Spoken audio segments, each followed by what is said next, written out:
ومن شهد منكم الشهر فليصم، رمضان کا مہینہ ہے تو روزہ رکھو، اور میاں صاحب روزہ نہیں رکھتے۔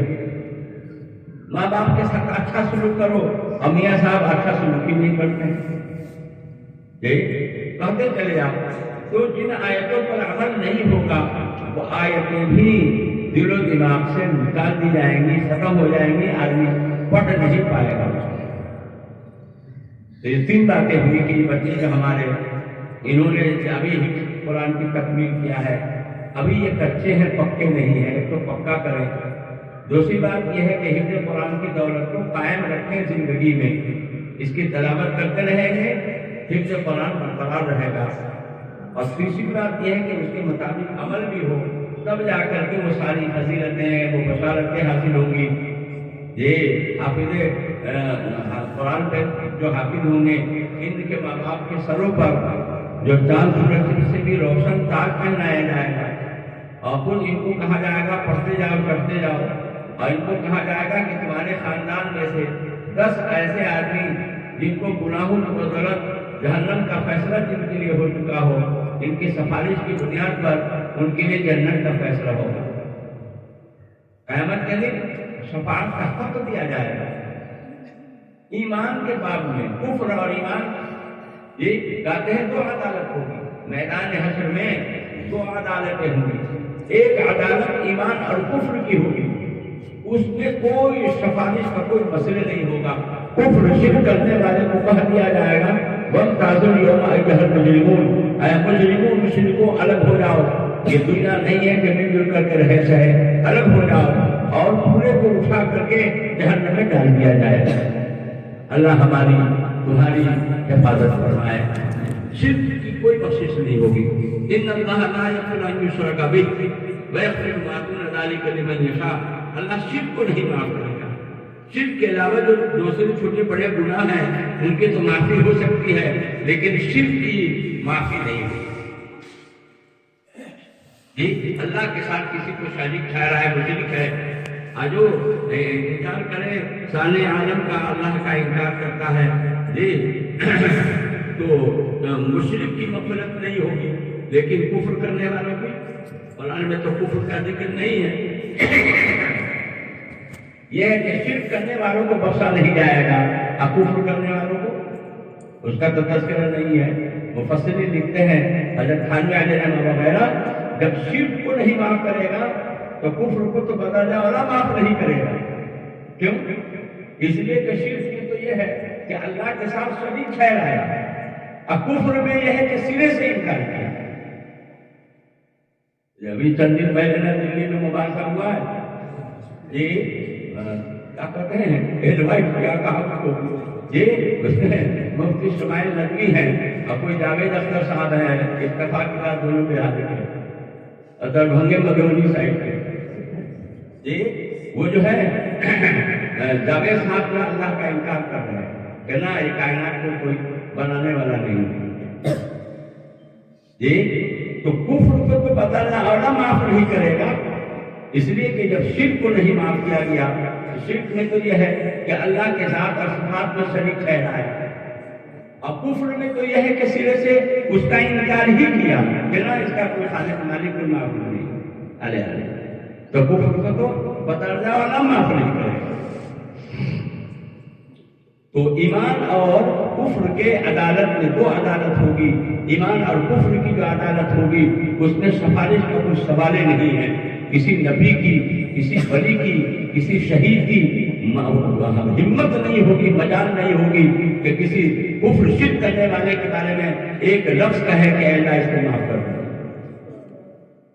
یہ نہیں، وہ کوئی کفر شرک کرنے والوں کے لیے کوئی سفارش کی اجازت ہی نہیں ہوگی، اب کوئی شفاعت کرے گی۔ ہاں اعمال کے کام میں، اعمال کے کام میں، چھوٹے بڑے گناہوں کے کام میں اب سفارش چلے گی۔ جی اللہ کے محبوب حضور سید عالم صلی اللہ علیہ وسلم کی 5 قسم کی شفاعت ہوگی، جی شفاعت کبریٰ ہوگی، اور اس کے بعد 4 طرح کی شفاعتیں ہوں گی، وہ سب شفاعت کا حق ہے۔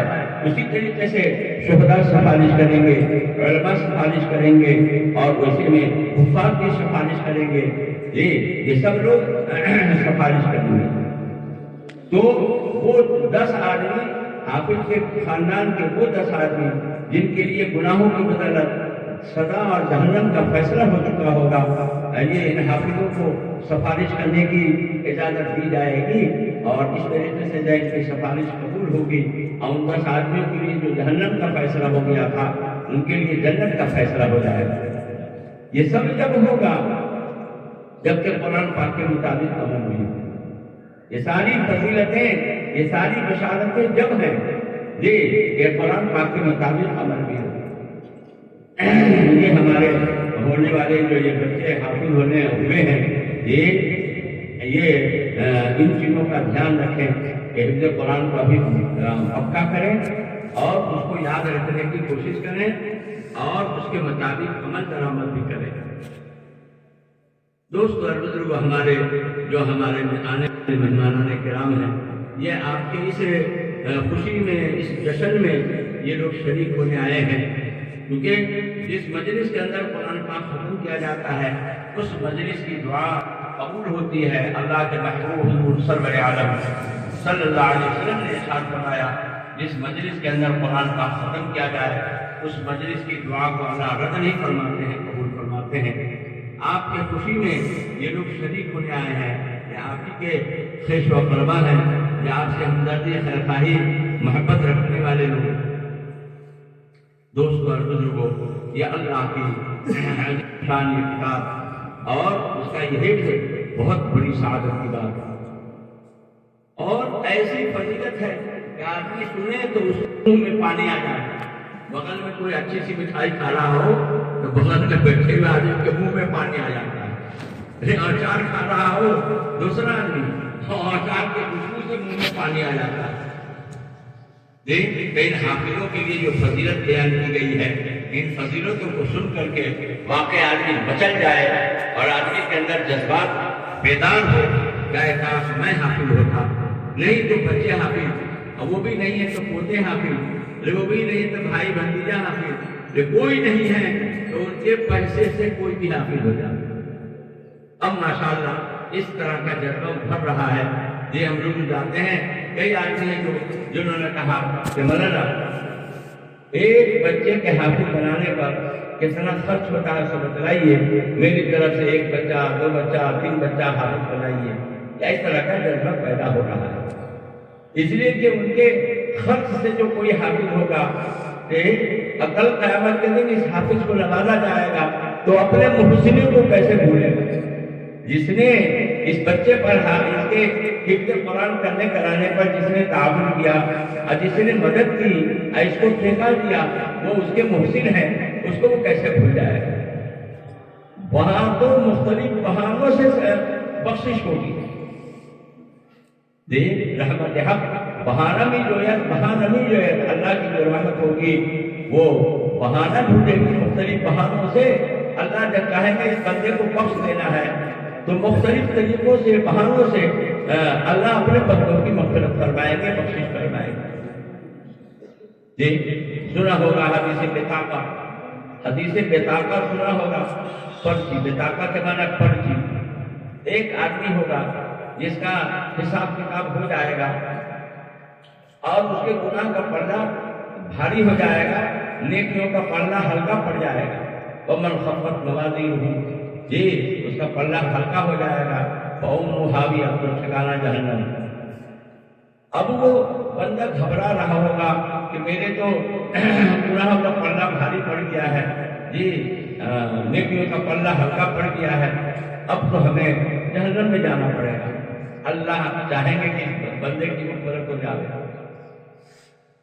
تو اللہ فرمائے گا کہ دیکھو وہ ایک پرچی اس کو دی جائے گی کہ یہ پرچی جاؤ اور میزان عدل میں ڈالو۔ وہ کہے گا کہ دل میں کہے گا تا حد نظر نامہ اعمال کا دفتر، اس کے سامنے اس پرچی کی کیا حیثیت ہوگی؟ لیکن خیر جائے گا۔ اصل میں اس نے تنہائی میں اخلاص کے ساتھ کبھی اس نے لا الہ الا اللہ محمد رسول اللہ پڑھا ہوگا، یہ کلمہ اس پرچی پر لکھا ہوا ہوگا،